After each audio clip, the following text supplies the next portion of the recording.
کی تاریخ میں ایسے بہت سے موڑ آتے ہیں جس میں قوموں کو ہمت کے ساتھ ظلم کے خاتمے کے لیے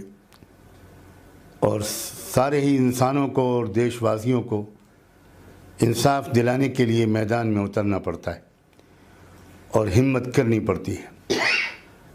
ایسا ہی ایک لمحہ، ایسا ہی ایک موقع ہمارے ملک کی تاریخ میں آ چکا ہے۔ یہ جو قانون اس وقت ایک تو قانون کی شکل اختیار کر چکا ہے، بل پاس ہو چکا اور اب وہ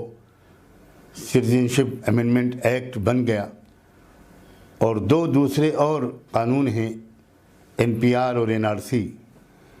جو لوگ بھی ان قانونوں کی تفصیلات سے واقف ہیں ان کو اس میں کوئی شک نہیں ہے کہ یہ شہریوں کے بنیادی حقوق پر حملہ ہے، یہ بھارت کے دستور پر حملہ ہے اور بھارت کو ایک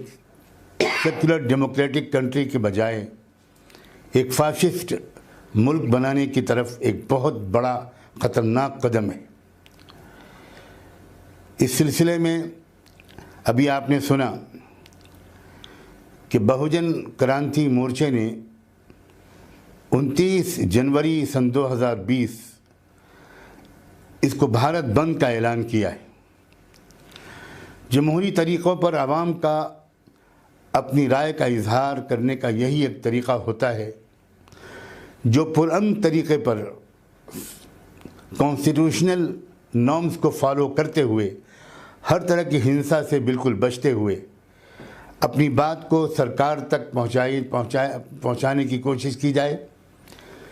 یہ پہل بہوجن کرانتی مورچہ نے کی ہے، یہ ایک قابل قدر موقع ہے۔ اور اس سلسلے میں ایک بہت اہم بات تمام مسلمانوں سے خاص طور پر اور اپنے SC ST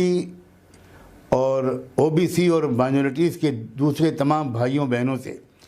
یہ کہنا چاہتا ہوں کہ یہ بات ابھی ایک SC ST اور OBC تک نہیں پہنچ پائی ہے کہ یہ قانون صرف مسلمانوں کے خلاف نہیں ہے۔ اس کا جو نقصان مسلمانوں کو پہنچے گا اسی طرح کا نقصان، اور اگر ہم تعداد کو خیال کریں تو اس سے زیادہ نقصان SC ST اور OBC کے لوگوں کو، دیگر مائنورٹیز کو پہنچنے والا ہے۔ اور اصل میں یہ ایک تیاری ہے کہ بھارت پر اس کانسٹیٹیوشن کے بجائے منوسمرتی لاگو کی جائے، یہ اس کی پوری تیاری ہے۔ یہ موقع ہے بھارت بند کا کہ اس وقت صرف مسلمان نہیں، تمام مائنورٹیز اور SC ST اور OBC کے لوگ، ایک جوان، ایک بوڑھا، ایک مرد، ایک عورت، وہ اس بھارت بند کو کامیاب بنا کر یہ صاف پیغام دے کہ ہم سب اب جاگروک ہو چکے ہیں اور ہم سب ایک ہیں، اور ہم سب متحدہ آواز کے ذریعے سے ان قانونوں کو ریجیکٹ کرتے ہیں۔ اور جیسا کہ ابھی آپ نے سنا، یہ بات بھی کہی گئی اور بڑی دلچسپ اور اہم بات ہے کہ اگر آپ کو NRC کرنا ہی ہے تو آپ DNA کے آدھار پر NRC کریں، ہم اس کے لیے تیار ہیں، کیونکہ اس سے ثابت ہو جائے گا کہ ودیشی لوگ بھارت کے مول نواسیوں کو ودیشی قرار دے کر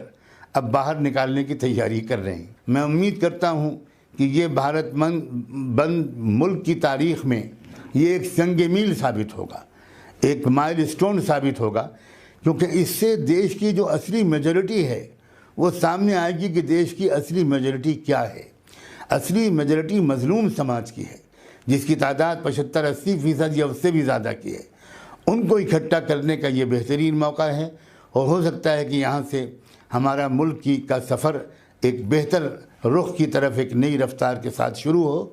میں پوری قوت کے ساتھ آپ سب سے اپیل کرتا ہوں کہ آپ اس بھارت بند کو کامیاب کریں، اور امید کرتا ہوں کہ آپ اس اپیل کو بہت ہی سیریسلی لیں گے۔ بہت بہت شکریہ۔